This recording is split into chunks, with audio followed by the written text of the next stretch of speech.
to the travel buyers, and you've been doing these regular forums, in talking to them, putting them together to kind of work together as an entity.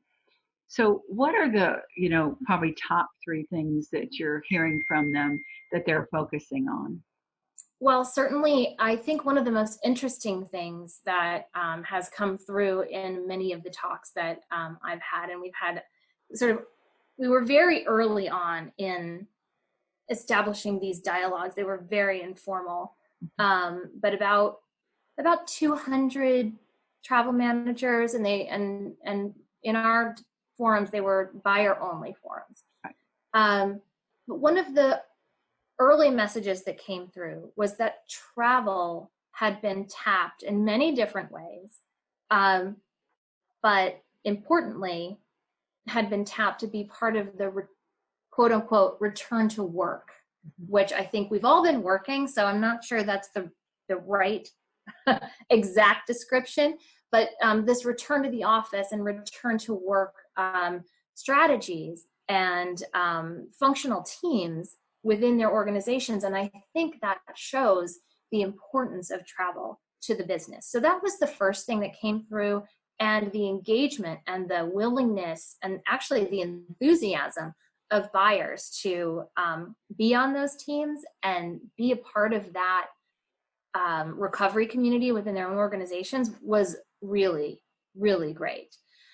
And so the second thing I was going to say was that the focus on duty of care has elevated travel to a kind of different level within the organization, and to understand that, travel is not going to be the same, work is not going to be the same, and the focus on the employee has to be ratcheted up because it's the right thing to do. And I think that travel managers can have a lot of input and already have so much knowledge about this that maybe their companies hadn't been 100% willing to go there in the past. I think they're willing now. Yeah, I absolutely agree. We're seeing shifts there of being able to get strategies through that historically that they've been hesitant about for very different reasons on it. So let's. Oh, sorry. Go ahead.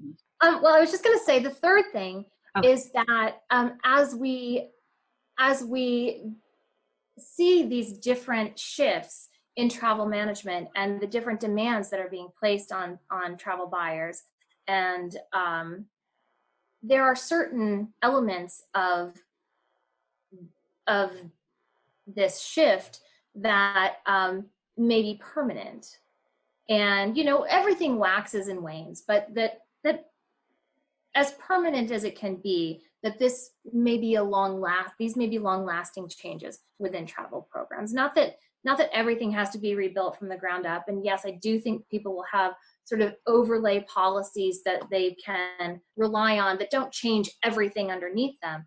But some of the aspects of those overlay policies will continue beyond the COVID issues.